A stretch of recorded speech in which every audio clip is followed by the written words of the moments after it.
Toi whatalo whatu le nei vaenga le tai au le swafa man malo Yesu Keriso. Ia pai maulunga le tātou atunu. Ia so stafa mau maini nei whasalaunga pe o na tātou wheiloa ia le nei tai au fōu. Vi ia le ali. I le alofa malanga lei ia o mwhai una tātou I toi. Mawale nei mawhitanga i una alofa. So I fuafua ia maise lana tau singa. Ia mawale nei awanoa. O lo fo yaso o tātou le wheiloa. Vi ia le ali. Ia whatalo whātu le nei aso I le mawalunga o lo tātou atunu. Ia tonu maota malawa. Mas fwoi tāpua inga maua nei tua asinsina. Au auna le atua. Whawhelo ai atu le nei vaenga le tai au. Whapitor whatalo whasunga whatonu. So I fuamunuia lau sunga I maisele. Whapitor whapea whalina fwoi alo. Ia maulunga o tātou paanga I lunga le Facebook live. Whapea fwoi le YouTube channel. Ia vi ia le li. Mawale awanoa tātou toi whelo ai mo tātou mafutai. Ona o le alofa ma le anga le lei. Tau tō lia fo I mai lava ia so. Ia awa alofa ngia le li. Toi whaafusia le malosi whaafutai lau titalo. Ia toi mawai le malosi. Whaawa wai le whiau ma ngā ruenga tātou. O wala awa I tātou le atua. Ia vi ia le atua le nei tai au. O le toi so ina le tātou pōkalame. O le mana o le atua lo na whaasu na whalewa tātou iai. Ia awa lava le whiau tau longolongo. Whaamanatu. Ia maise le tātou atunu soifua tau tua soifua whaatua tua tangata ina ia maua mausari pia I le atua malona whina ngalo ia vi ia le atua la tātou mafuta le nei tai au ina tātou pokalami ala tātou amata se talo lo mātou tamai o le langi whaafitai tele lava mo le nei awanoa wa mātou toi maua mātou o mai e sei whapea nana mo moli le whiau wau pea le whiau longolongo maise le awanoa wai au mai whaafitai lau whaamanolonga vi ia lau whio le nei awanoa mātou toi mou malo atunu mātou te whaasoa whaalongolongo ai sao noa mai lau whio mātou whaalongolongo whetalai le ia le ola so se tasi e whaalongolongo ia whaamanatu toi longolongo pea ma ia whapea nao na whautuaina ma whaamalosia toi tima matai lo mātou wola whaatuatua I le nei vai tau ma soifuanga mātou iai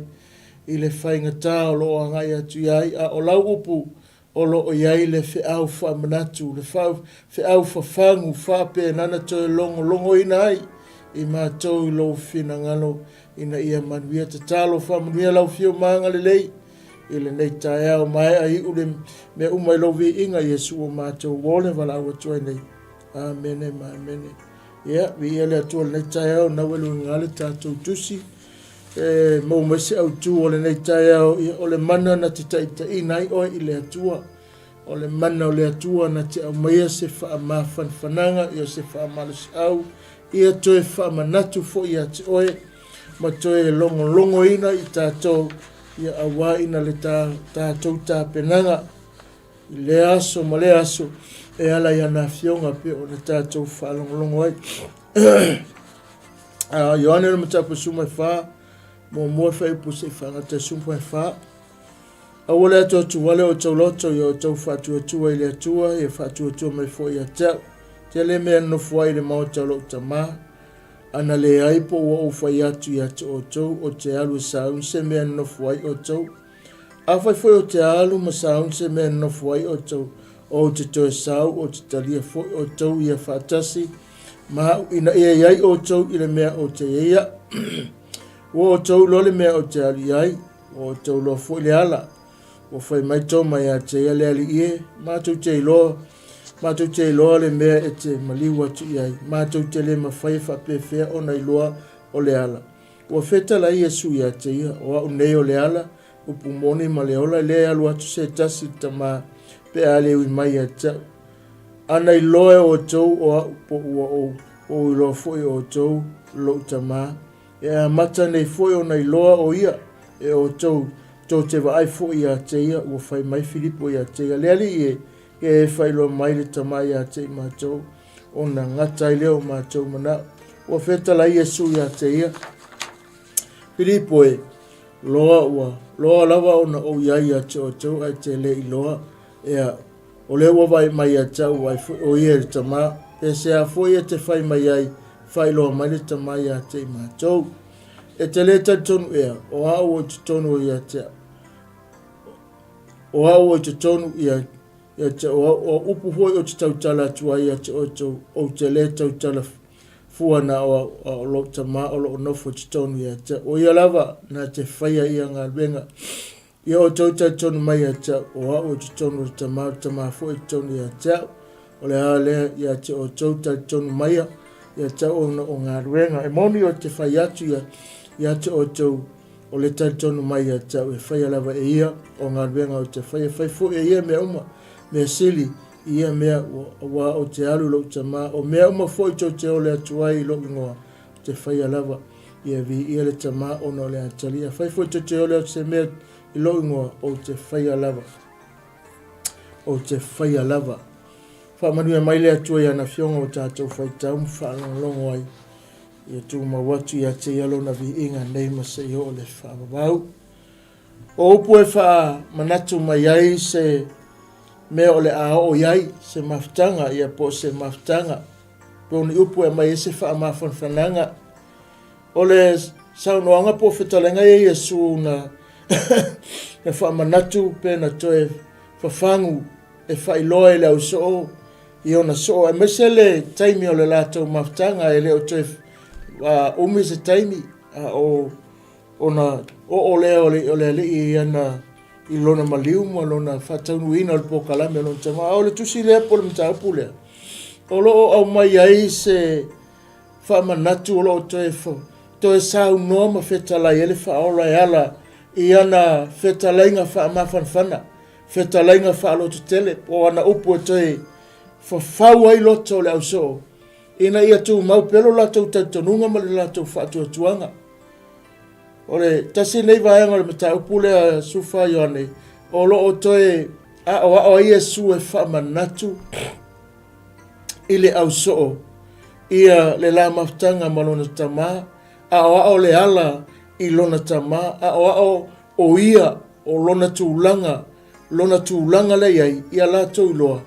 E le maua mai sisi tangata le ala i le tama. E le maua mai se lotu, e le maua mai se awaonga, e le maua mai sisi lava mea. O loo whamanatu e Yesu, matoe ave Yesu le whiau. E whamanatu e le ali i le auso o ia, o le ala upu moni ma le ola. O le mana lea na tau mawhai po le, tau mawhai Yesu e o le auso o ia whaamala lama. Ia le au so ia lātou loa ma lātou malama i le la maftanga le malon tama. Ina ia tele sa lātou loa ma ia whapena o na ia i lātou le lava saunia ma le lava tāpena ma le lava i loa ina o le maftanga lea. Ina ia lātou tāwhi mau ma ia lātou tutu mau ai ma lātou tonu wina. Lelenga lenga fesili koma, fesili Filipo.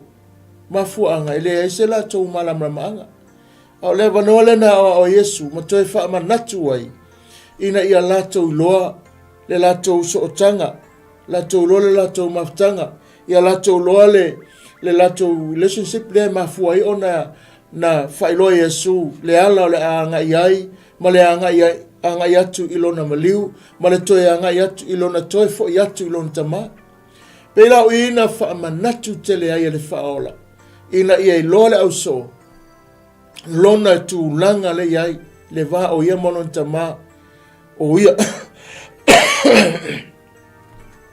o ia o le ala o ia fo le awale mafai ona uia tuai lon tama a o ia fo le fai tuto ai mafai ona u fale tuai ile manuia o ia fo o le ava no lea e fa pena ona i loa la tu o le manuia ato lon tama le wa ia te ia la tu te maua pe a fai la tu te mala malama mala tu lo inga lona fina ngalo le ana tala no ma fai loa Yesu lana sau noanga ile fai punga mo le torfe mai o fai lo mai le feta lenga Yesu e na ole ala ile ola fa vau e ui lava i vainga a o lato i lo malo lato mala malo lato sila fiaina ina ia lato tafi mau o le ki lea o le fa amanuanga o le ola fa atua ile lalolangi lea o i fo ile na tau fai Yesu e fa va vala atu ma tau fa loa tu le so o le la ata mawhai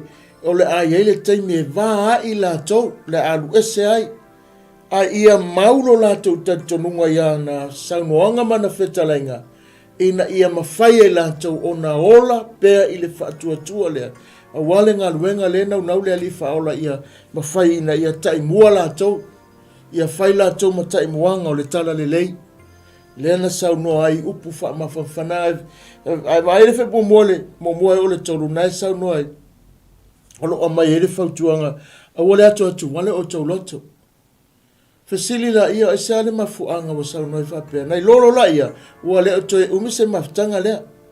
Ai lo o mai e le whiauna, e whamanatu wai, a wane i o tātou whaavaivai. Whapea na fuole nei tae au e lo whaalongolongo. Ai mai se lo si sila ma e tangtanga i e. E lo o mai e a te tātou, ora whiaui ana ave e le au so o ma le whaamanatu na whapea na tuse Ioane ma whaamanatu mea na saunoa Iesu e whaatatau i le lātou maftanga le au so o Iesu ma mauna so. E winga le taimi la atu uai, ai no nofo na lātou. Ia Iesu, e i saunoanga o te alu sa ili se mea longo winga. E whailo mai ai, o se maftanga e le whapea ua motu, wa e leto ye se taimi e leto ye se avanoa ai olo au mai ye se whamatalanga maumotu e whamanatu mai ai e lo o yai e yai le taimi e yai le aso longo wingo le whamanatu le a Yesu le auso i le ngā luenga la o e whai ai awane i ngalo e yai le aso ma le taimi e toi fo i mai ai lua e whamanatu mai ai Yesu o taimi umalawa la iei lātou e iei whaatasi fo i maia. Lua, tolu whaamanatu iei, e whapea nana whailo iei, so se mea lātou te mana awai, o lei ei nga ia. Le ngatare nā, so se mea mana na awai, e whapea nana whaia ta mai a te i lātou. O mea umanei, na sau noa Iesu e whaamanatu ai, se i toi ma manu le loto whaatua le au soo, ina ia mauro lātou loto tala le lei. O se maftanga langa le la tua. Whapena na vea o se maftanga le whai umi, o le atua la tau a toi fo i le ali.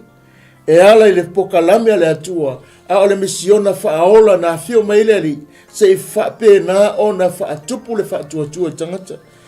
E mele i o le nau wala au, e ui na ia waaia, a o le tātou whaatuatuanga, ia te ewa whailea ma waainga, ma lo tātou tautanunga ia te ewa umauna ia, sao nia le ala i le ola e whaavau, tau lawa o lo tātou tonu, ma le whaatuatua moni iai, o lo tātou whaatuatuanga i le atua, ma lo tātou whaatatonuinga o Iesu Kewiso, e whapenana whaaliliwi na ai o tātou loto ise, ini maftianga, i le tautanunga i winga ia na whaamawhananga, o upu na sauno ai, awane i atu wale, awane i popole, awane i nei whetosua ino lau tautanunga ma lau whaatuatua longa winga, o lo ama ere whe au, e whaanofo file mua i tātou, e ongo winga e teimi e o mai whawhita auli, e ei teimi whaingatā o leo langa, e le toi pōma le telo mea tutupu, ai whawhitai i le atua le na upu, o lo whamanatu mai ai, o le whe au whaamawhanwhana lea, o no i o lo whamanatu Iesu, lona mana ma lona matautia, e whapena o na tau aveina ai i tātou i taimi whapenei, taimi whaingatā o le soifuanga, taimi leanga, taimi so wā. E whapena lana sau noa mai ei, ana ia le ali whaola, e ala ilo na mana o le nganga pa ia, o lo o iei le mana na te whaaloto te leina, na te toe whaamalo sia i tātou, e ala le whe au o le tala le lei, o lo o wala awina i tātou te hoe whaawawina, ma whaatino ina ia whaapena o na o lona whina ngalu i so se tafa o le lalolangi. Le sa whawhau ai pasata, pena e su loto lau so nei, ina ia a vea o ni so o malolosi, ia a vea o ni tangata whaatuatua, ia a vea o ni tangata whapena o na le whaia ina o lātou tautonunga, a vea o ni tangata whapena o na tupu mai ai le malosi o le ola, la a o malātou, le na tau mawhai e su e a o. Wahenga luna lua o i nāri whaipunga whamai, ai telenif, ni fai upu o lo ta ua i le tusi pai o lo wha matala mai ai i le tele o le oa ma le tamau a inga fola le atua e winga i le ola e wha vau ma le ola manuia ma le ola tu ina atu o tangata i le atua o lo i te tonu ranga fionga tasi la na vaenga ta ua na tau mawhai Yesu e wha manatu le au so e se le telo le tamau a inga o le oa na le atua e ala i lana upu wha manatu ma le fola ina o le tala le lei o le a o ai la tau pe whai la tau masui e la tu te moli ina le whiau o le tala le lei o le fina ngalo o le atua o te alu sa hauni se mea e no nofu ai o tau ma o tau fo i mai e le te tau ona tātou fefe awa ua uma ona saunia e sulu no fuanga i le manuia e wha wau tātou te mafuta wha tase e pēr mai a pe a ma vai le nei soi fuanga o le vaenga lona lima le nā i le whaitau lea o lo i te tonu o lana saunoanga e wha matala mai e wha ilo mai ei le mea o lo wha pē nā o na wha iloa Yesu i le au so e tusa malo lātou i unga pe a whai ai i ule wala au wha pē nana tau nuu le wha moe e sau noa Yesu o te alu o te toe sau o le winga o le whe au e wha manatu o le alu o le whio le ali o le alu e tā pena wha meile iananga tala a umana sauni o te toe fo i mai o upula ia na fola Yesu ma wha manatu le ali i le au so e fola e wha manatu ma toe ti mata ai loto le au so ina ia lato doa e le aise so lato e whapena ona mai mau lo lato tau ti ngā longa winga e le unga le lei longa winga e le wha moe ola longa winga e le mea sili na tāua o le lei wala au lato e ala le fio e ala na whetaringa whamai e alu e sauni se mea toi fo i mai e alu sauni se mea toi fo i mai e le mawhai ona tātou te no nofo se tonga wau tūlou i se pe a whai e le se fale le se paipa le se mōli le ai se mea tase mawhai ona no nofo ai malu ai se longa wa umana sa uni le se nofoanga o ni fale ma mea uma ono wa o ngai le soifua le tangata whatoa mawhai ona move wa le tangata nofo ai a o le wha matalanga ma le whetalainga Yesu whai mai o te alu e sauni se mea se nofuanga longa winga e wha matala mai e le ngata o lana toia fio i le langi o lesi lewa ainga tā ua o lana saunuanga le ngata o lana tāpenanga o lana saununinga o mea uma tāpena a wā mo le tangata o le a fo i atu wha penana saunua Yesu o le alu sauni ma tāpena se mea a uma e toi fo i mai longa winga e le mawhai e tātou na nofu mau i le lalolangi le nei e le mawhai e tangata o na mau i le nei lalolangi ua nao se vahenga e wha matala pe wha ata mai ai o le soifuanga le nei e iei le teime a watu ai oe e toi ave ese mai tātou o lona winga le ua sau noa fe Yesu ma whetalai le ali o le langi wa saunia mo le tangata ai o ia inga la o le tangata e nofo i o le tangata e wha penana tali tonu wina ma wha atua wa talia Yesu e whai mali in whaola i lona mana whaola na maliu ma toi tu manu ma loai o i o lo sau noa ai ma whai loai e ta tau i tangata o na ia talia ina le alale ngala inga sau noa Yesu le ngata na fio mai i le misiona whaola ina ia la bea i le tangata mai le angasala whaola ina le tangata a fio le langi whai mai ana sau noanga o te alu e sauni se mea ia o tau loto te tele a wale ato atu wale o tau loto o te alu e sauni se mea ngā lainga tā ua i sele mata ngofie o le neime tā upu pe a e mata i e pe a tiro pe a e whaitau pe a e tango e sue e wha manatu mai a tā ua o se saunoanga e tau mai ai e leo se nofuanga tu mau o e le lalolangi le nei e ile taime e te alu ese mai ai longa winga e te tau ona nofo tā ua i le nofuanga lea le ngata na maliwa be ese le ngasala mai a tā ua ai wai ato e sau nia le nofuanga e nofuai o e nofuai mau pe a whaile na wa e talia ina Yesu e whai mo wali ima whaola lea na whaalo te tele ai le whaola i le au so. Ina ia lātou loa o mana malama i le unga mea uma e pe a uma le nei ola, pe a uma le wana au, pe a uma le ola lai ola ai, e iai le wha moe moe i le manuia e wha wau. Nga lenga tala noa wha ipue. E ono ngai ngā ili mtapulea, wha mai o ia o le ala upu moni ma le ola, le sa watu se si tama. Lala winga le wha matalanga, o lona mana ua wha mau wha ilonga ai tātou, e ala lona maliu. Ua soloia e sa ile sala sa tongi sala ai, sa ilunga ya tātou ona o ia ua maliu. Wa ia soloia ua wha lea ngā ina ia ola i tāua.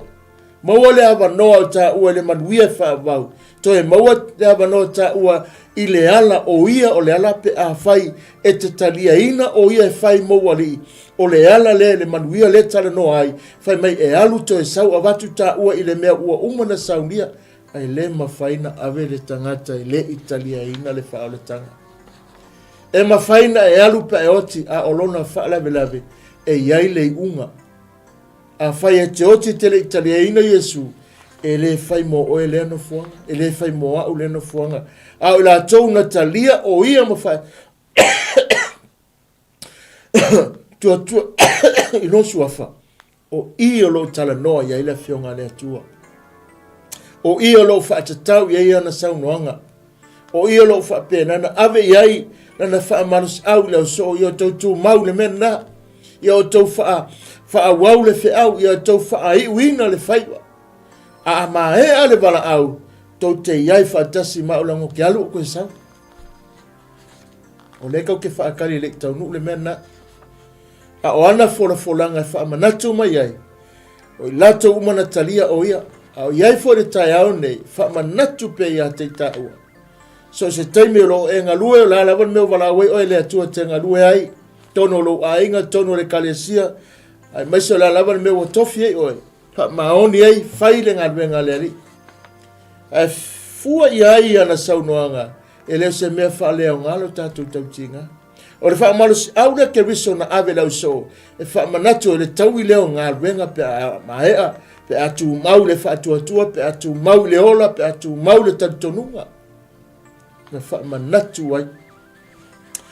Nai whaamanatu mai. O se tasi le neo whai tau sili o na tāua alo i te tono o tuspa ia. Pe whapefe o na tātou i loa le ala i le atua. Ua nao Yesu le ala. Ua nao Yesu le ala. Ona o ia o le atua ua liu tino tangata e ala i le tu whatasia o tātou o langa ma ia ua tātou tasi ai ma le atua ina ua tātou taritonu Yesu na te ave ese tātou na te ave i tātou i le tamā awai whaamauninga o le whaamauninga o mea uma o le ave o oe ma tali o le ave o oe ma tali o le atua o ia lea na whaamaunia le mea na o i lato uma na talia o ia mwhaatua tua i lon suafa na avatu ele na manuia e taritonu ile na foi tau. Tele tangata lato te fia tau le na foi tau. O lato uma na talia o ia nisi tangata feme tato uma whana o le atua. E sa o ele mea na a ia eiloa e iai e se senga a whai e te talia ina Yesu e te leto e tautala ni upu leanga. E te leto e saunoa ni upu wha mawalunga. E te leto e tautala ni upu matanga. Ai te sau noa le upole, e sau matutoni a te oe le upole ola, le upu a o ina. Nela nganga lenga, wha manatu Yesu sau noanga ina ia i loa le au so, awane i wha vaivaia, awane i o mai, awane i a o ina i lantou se upu wha vaivai, a ia tautala le upu wha malosi. Ta ua leo la tau whanau le atua, langa whanau le atua, le tautala i meleanga, e le tautala i upu pelo, e le tautala i upu vaivai, e le tautala ni mea matanga, e le whai mea matanga, e se senga na, e wha manatu mai ai, o le winga ma le whanau fo wina o le tangata, e ale lona mana, i lona toe tu, o lona maliu ma lona toe tu, e afu ai, le fe au o le tala le leimo, o ima, whamena ia, o Yesu, o le tatou wala na le tama, e le aise si a wala, e le aise si a wala, te ro e nganga la unga sau no Yesu mana, whaatu langa mele, a e sa ilia mai, e leo ni taulanga, e toe whaia ni manufasia, po o alava taulanga e lunga alfata, e leo le awalanga te alua i le atua. E leo le awala na e mawhaina e mawai, ne mele sauno ai, pauale le ala na o Yesu, o lou taria ina, o lou whaatua ina, o lou whaalango ina, o lou umia ma lou whaatua ina, o ia e ala ilona mana, lena maliu matoa tu manu malo, maualo avanoa, tate o ele manuia e whaavau, ina wa e talia ina Yesu e whai mawali. Pawana le ala te maua ele manuia le tala noa Yesu. Paualo le ala mawhaina e o ai i le saunoanga le me o te alu, sauni se me te nofu ai. A umato e sau vatu o tau le mele e iaia.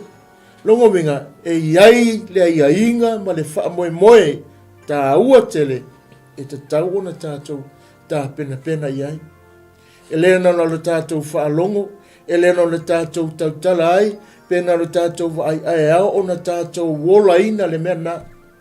E ao na tātou tā ofi, ma tātou wola ina i se olanga wha maoni, wha atua i le atua. O Yesu la o le tātou wala nai le tama, o ia o le wha o le tanga monia, ua saunia e le atua mo i tātou, i le teim se ia o atu i le manuia, se ia o atu le unga, o le ola lo tātou wola i nei, ma tātou tau nuua i se tau unga, pe ona ia saunoa mai. O leo le ala o le ola, e o ai i le tama ona o Yesu ke wiso whamai. O le tangata ma le ngā luenga Yesu, na auna o tangata ina ia tari tonu, ua na o ia le ala i lona tama. O le mea moni ala lea, tala noa ai Yesu i lau so.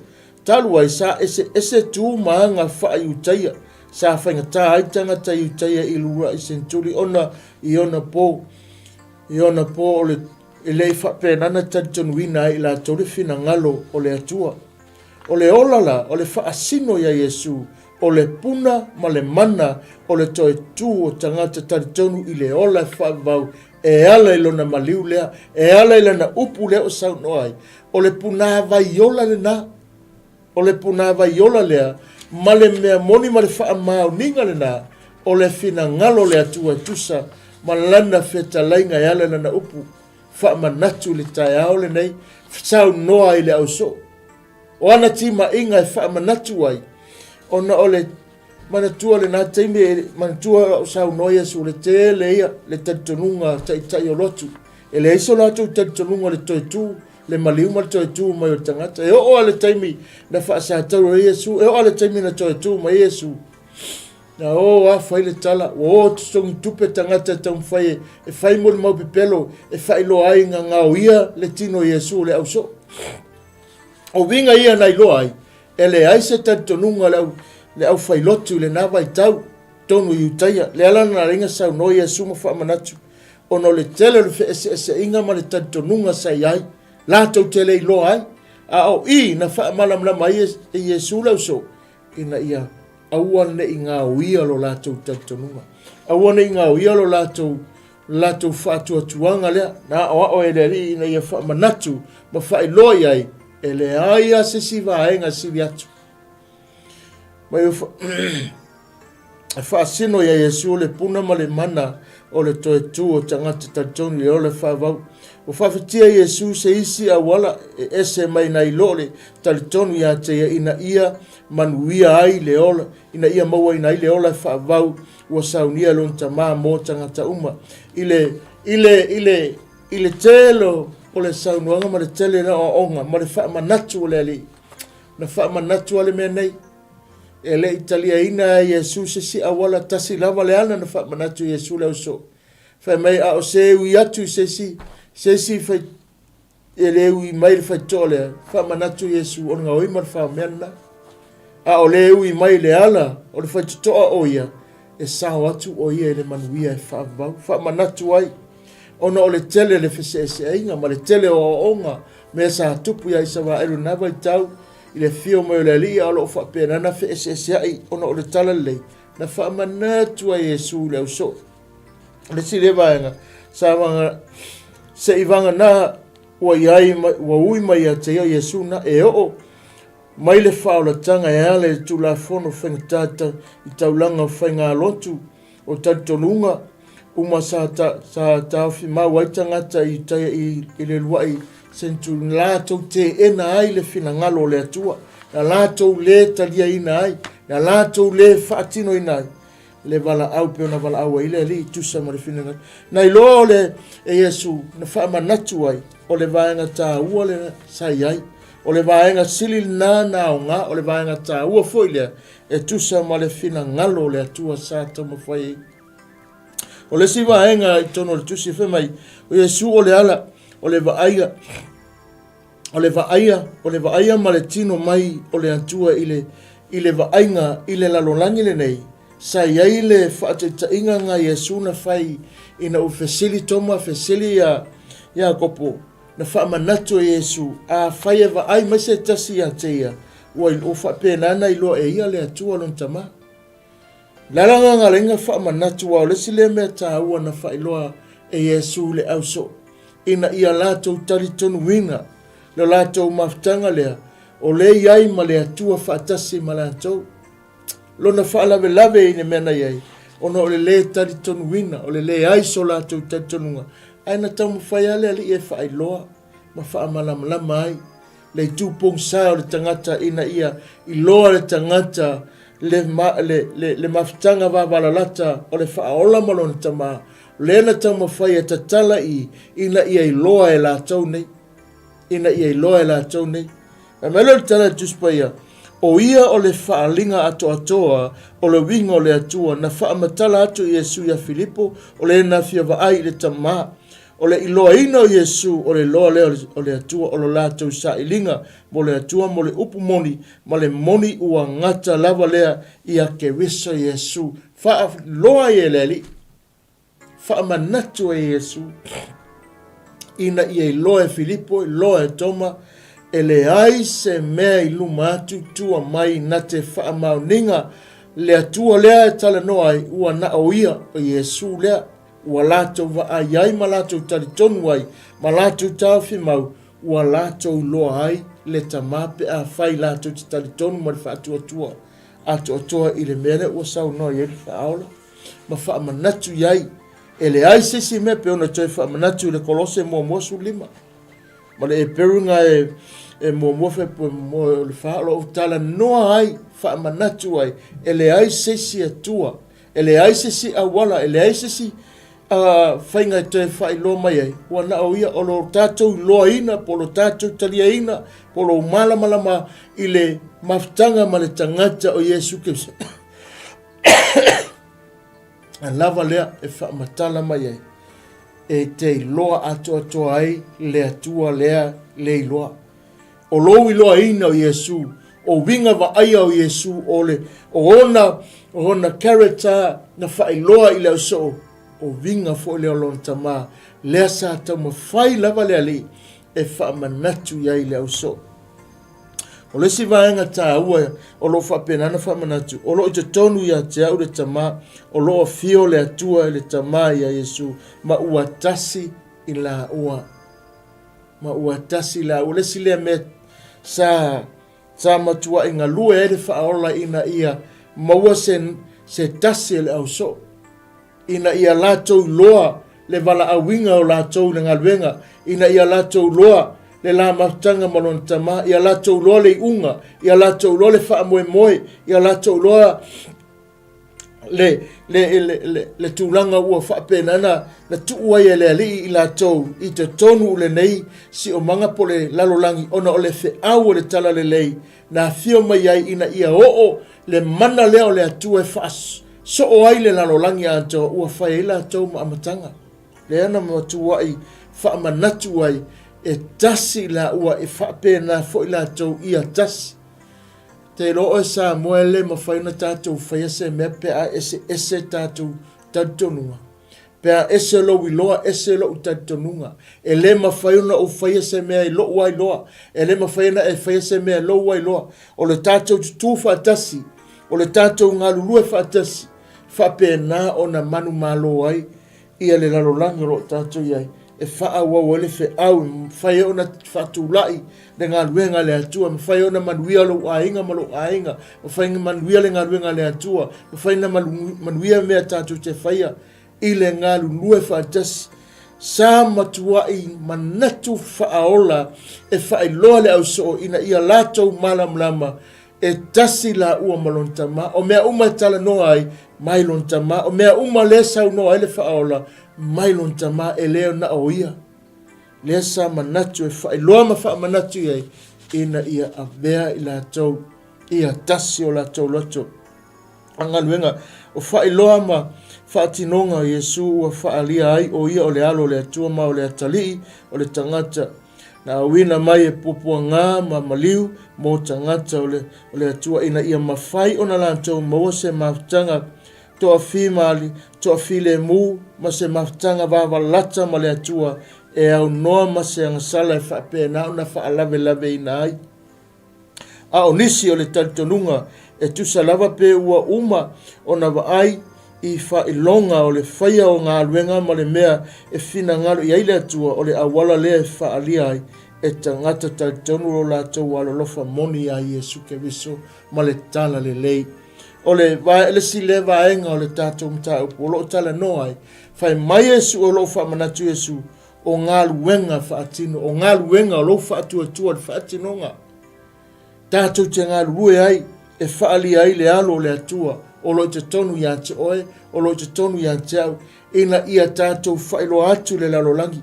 O ngā luenga la o wala awa i tātou, le ngata tātou te whaatupu ina le while mu, tātou te ngā lue mo le lei, tau nā mo tātou i ngā luenga me le lei, i te tonu so se mea lo whape nao na vevesi, so se mea lo e tuwai oe le atua, o ngā luenga le mana o ai, e lo ai le Keriso le te tonu ia te oe mau, le atua le te tonu ia Yesu Keriso, o lo te tonu ia te taua, e ao na tau la mua taua i le whaafile muina, i le ola i le olanga a mio tonu, i le ola ina o ngā luenga le lei, i le whape nana sosoani, i ngā luenga e whape na o na manuia ai tangata lau tele, o le ngā luenga o lo mo mia, le sa manatu e le whaola, e una ia le talitonunga lau so, ina ia lato ngā lue, e atangia ai le atua le te tonu le Keriso lea, o lo te tonu ia ta ua, tau la mua i tātou i mea lelei. E hala i ngā luenga whamei, a o nisi e le talitonu, a o nisi e le talitonu, e tusa lava pe ua uma o na waai i whailonga o le whaia o ngā luenga, ma le mea e whina ngalo i aile atua, o le awala le e whaali ai e tangata talitonu lo la tau wala lofa moni i le atua, a e le talitonu e lisi tangata. Te lo o le mea le piko sili unga whainga ka, sa tau mo whaile whaao le wha manatu ia koma ma Filipo, o le talitonu i le ali. Amu ia e talitonu e lewa ai mai ai talitonu. O le wha moe le sa manatu ina ia iloa e tangata. O le talitonu langa i tasi, e ia tangata le talitonu, e ia tangata te whai atu e se fwere la tau mau. E leo whapea atu Yesu o le a whaia e ono so ni wawenga. E sili atu o nau fofonge ai o le toi whaatuina o e uaoti o se mea sili o nau fongia i le mawhai e seisi ai o le au soo o lo ngā lulue i le mana o le anganga pa ia o le a mawhai o na lātou mo mori ma aveina ai le tala le lei o le malo le atua mai so se vaenga o le lalolangi a toa matangata uma o le whamanatu lea o le au mai e tu se Ioane e ala e saunanga Yesu e le whapea ua ao ina Yesu le au so ina ia oe e matua e whai ni wawenga mawai whai ni me te tele a o le wha moe ma le au lava o le tala le lei o le whatu o le ali ina ia avea i la tau o ni tangata e whapea na o na mausali le upu i le ao ina i le whaatulanga ina o le ato atoa o le mana o le atua i le ala e ana fionga pe o na fola ina. Ta pena ina ai masaunia ai le tangata i lona whaatua tuanga malana talitonunga. Ina ia tele ni anganga i manu malo i le leo wakako kikilo ye. Le alu o le tala le lei. Vi ia le atua i lona mana whaafetai le ngaluenga sa whaatino. Sa amata si mei titi le ua sala lau, o so se tafa, o se tafa le lalolangi. Le fe au le tala le lei. A sa o si mei titi, sa o na se toa se furu malua, sa tau mawhai e whaapena o na whaapupula iai, le mana malama tele na ina ia mawhai o na o le wa tātou ai. Eluna manuia. Wana feta lenga mun mai na te whaia foi. Wa whaamalosia e su tangata tautonu ia whaia ngā luenga le atua i le laulangi lea. E o whiai ma le whaia o wāwenga. So o se mea tau te ole atua i lona ingoa. Whaamalosia i Yesu. O ana saunoanga toi whaamanatu mai e a te itatou. Whaapenana o mai e le whi au. Ina ia whailoa mai a te itatou. Le winga lona lofa tu noa. Wa o mai o whaamanatu mai. O whailoa mai o lona suafa e te mawhaia i mea uma. E te whaia i wāwenga. E te whaia ringa luenga. Le alawa le mea lo whaapenana e wala awai oe le atua. Whailinga luenga le atua. Ma le loto atoa. Ma le loto fia fia. Le sa manatu ale ali na ia o pe ona whaatino leo so. Le ima sisi na toi fo i mai. Se i wanga nā le tangata le malaia. Pau ngā le tangata na whanolo na ola. Ao le toa se fulu maltasi le na o le sisi na toi fo i mai ea. Na o ma le mauti noa. Whai mai le me mulmul whai mai. So se mea to te mana na awai. O ana forfolanga mana polo misi. Tonu ya te tato a mese le kalesia. A le atua i le nei a fiafi ne tai au. I le nei auli. O loo au mai e se fe au wha manatu. So se mea te mana awai. O lau ngā luenga e whai mo le atua. O lau ngā luenga te whaia mo le ali e vi ia ai o ia. Wha penana tauia. So se taimila te wala awa tuai. E tali mai o ia. Se i wanga nawa le iso wha atua tuanga. Se i wanga nawa e o e wala awa tu e wha penana le iso tantonunga. A whai mai aia so se mea tau te mana o atu te ole atu no sua whai iri whatu atua. E whai ele ali i atu oe. E whai ele atua. E meila le whi au le au te lenga o le mta upu ne un tatu tala noa. A le whi au ne a Ioane o lo wha penana whamatu. O le so tanga i Yesu ma le tamasi le atu o na tāua i le whai taunga o le tala le lei. O le wha talitonuina o na soo i le nei so tanga o se tasi leo sini o lo tātou whaaola o i le tutonu i le tusile nei e Ioane o lo o whaapena o na laualunga i lana saunoanga o le sini au tu o le whaamanatu o le whaaola i na ia whaapena o na whaamanatu le laso o tanga le leilea balona tama e afua mai ei ua o mai a te i tātou i le aso le nei alo fa manatu le tusi Ioane. O isi ana whetalainga whapea e ui ina aru ese o ia ai ole a toi fo i mai ai le ngata fo i lea na te lea tu ua la tau i whaatasi pea mai la tau se ia o i le unga.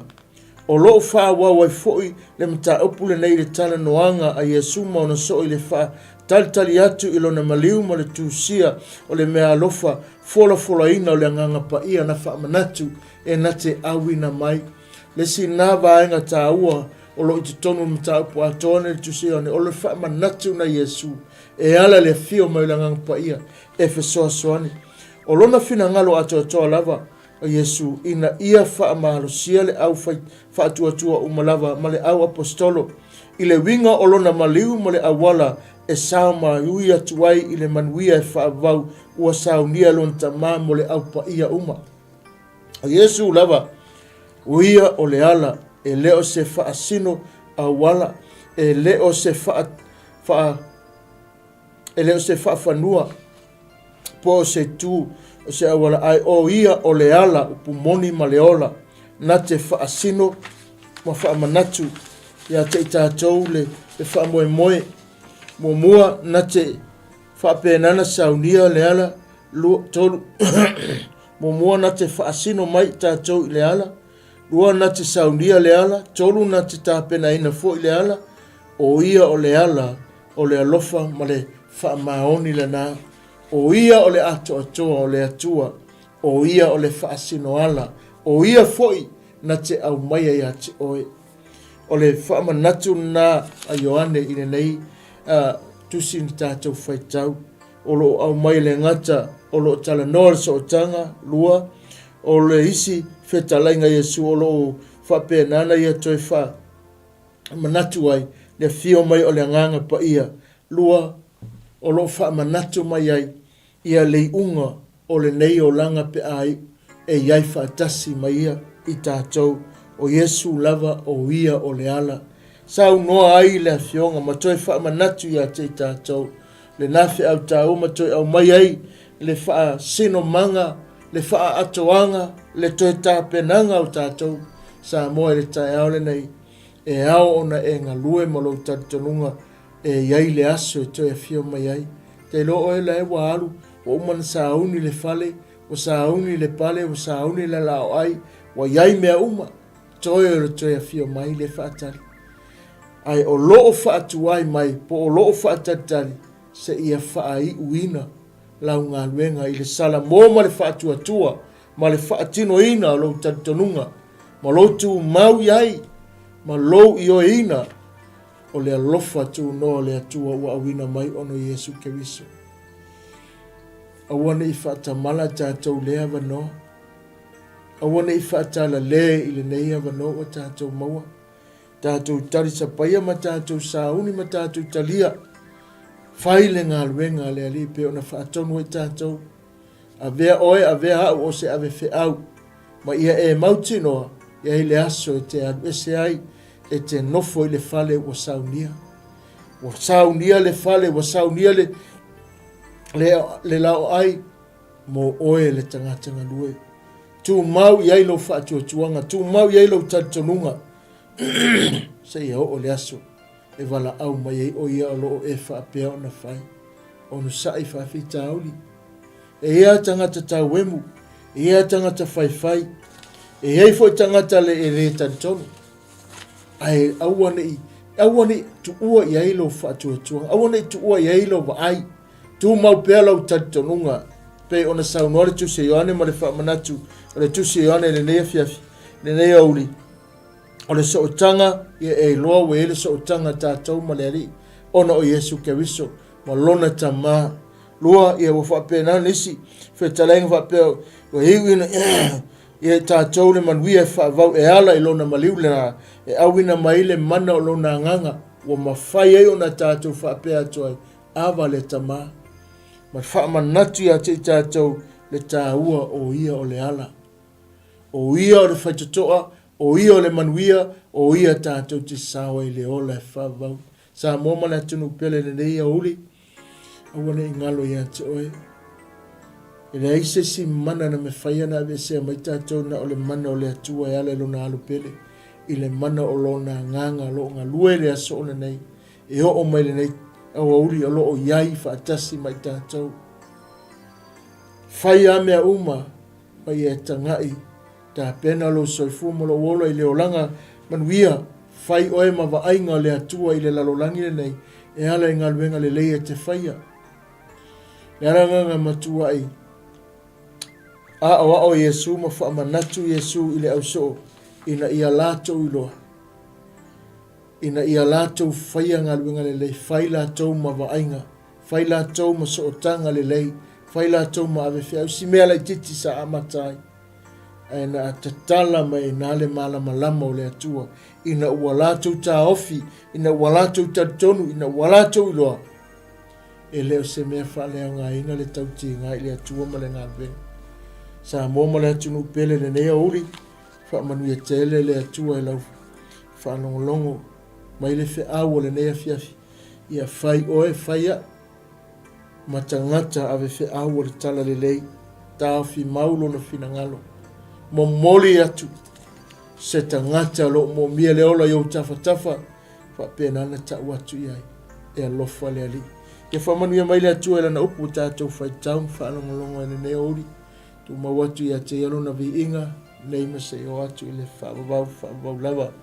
A mene loma atou tamai o le langi, fo i le vi inga i lau fia whaaftai mo lau upu whaamanatu. te talo whaafitai le soso ni mai o lo wanganga. Talo whaalau te leina le whiau, whaamanatu leo lau fio ia I mātou. Whai ma whiau momoli, whai ma whiau whaamanatu, whai ma whiau. Ina ia mātou lolo whinangalo. Ina ia mātou tau whi mau, ma mātou whaatua tua tili lau whinangalo. Vi ia lau fio lo mātou tua, mātou talo whaamangalo. Nei aso se upu se ngangana. Whamanuia le li ia I whiau mga luenga o toi nei aso. Iai whaatasi malo while mu manuia lau o ona whaatonu. So ngal whengainga. Pa anga mo o me masani iai lau whaamanianga I lātou fuafuanga o le nei aso. O le vi inga lo sua wha Yesu. Amene ma amene. Ia, vi ia le tua whaafitai. Anu ia tele toenga nei aso.